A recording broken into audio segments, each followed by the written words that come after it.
દુર્ઘટના કાંડ બાદ સફાળા જાગેલા તંત્રએ ડભોઈ નગરપાલિકા વિસ્તારમાં ફાયર સેફટી અંગે ચેકિંગ હાથ ધરવામાં આવ્યું હતું। ફાયર પ્રોટેક્શન અને પ્રિવેન્શનને લગતા ફાયર સેફટીના સાધનો કાર્યરત છે કે બંધ હાલતમાં તેની તપાસ હાથ ધરાઈ। ભીડભાડવાળા વિસ્તારમાં આવેલી બહુમાળી ઇમારતો સહિત તાબા માલિકી હેઠળની ઇમારતી એકમોમાં ફાયર સેફટી અંગેનું ચેકિંગ કરવામાં આવ્યું અને ફાયર સેફટી સંસાધન ઇન્સ્ટોલ કરી કોઈપણ સંજોગોમાં કાર્યરત રાખવાનો અનુરોધ કરાયો। ગુજરાત ફાયર પ્રિવેન્શન અને લાઇફ સેફટી મેનેજર એક્ટ 2013ના નિયમોનું ઉલ્લંઘન કરનારા 30 જેટલી મોટા ઇમારતો ધરાવતા ડભોઈના લોકોને નોટિસ પાઠવવામાં આવી હતી।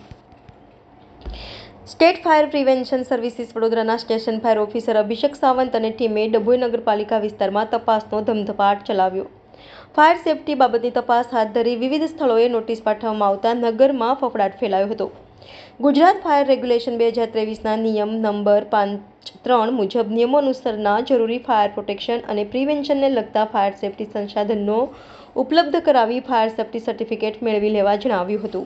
આજે ડભોઈ નગરપાલિકા ખાતે ફાયરનું ઇન્સ્પેક્શન ચાલી રહ્યું છે, કારણ કે અહીંયા ઘણી બધી એવી ઇમારતો છે જ્યાં ફાયરના ઇન્સ્ટોલેશન લગાયેલા નથી।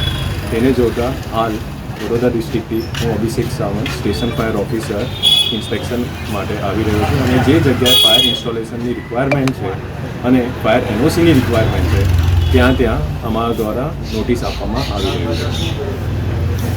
5 દિવસ થયા આ ઘટનાને, ત્યારે 5 દિવસ પછી સર તમે જ આવ્યા? કારણ કે મારા અંડરમાં આખું વડોદરા ડિસ્ટ્રિક્ટ છે, એમાં કરજણ, સાવલી, ડભોઈ છે, તો વારી એક જગ્યાએ બધી જગ્યાએ હું એક સાથે નહીં પહોંચી વળી શકતો, ઠીક છે।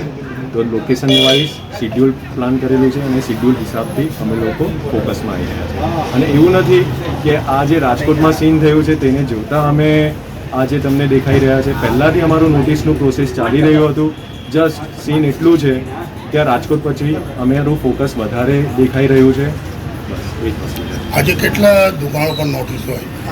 નોટિસો ઘણી બધી આ એરિયામાં ચાલી રહ્યું છે, ઓકે, પણ આ જગ્યાએ એનઓસીની રિક્વાયરમેન્ટ નથી, પણ એમને ફાયરના એક્ટના મુતાબિક અને એનડીસીના રૂલ્સના હિસાબથી એમને ફાયર ઇન્સ્ટોલેશન કરવાનું રહેશે। તો દુકાનો પર કોઈ દુકાન પર સીલ મારવામાં આવી? ના, હમણાં સુધી આ પ્રક્રિયા નથી।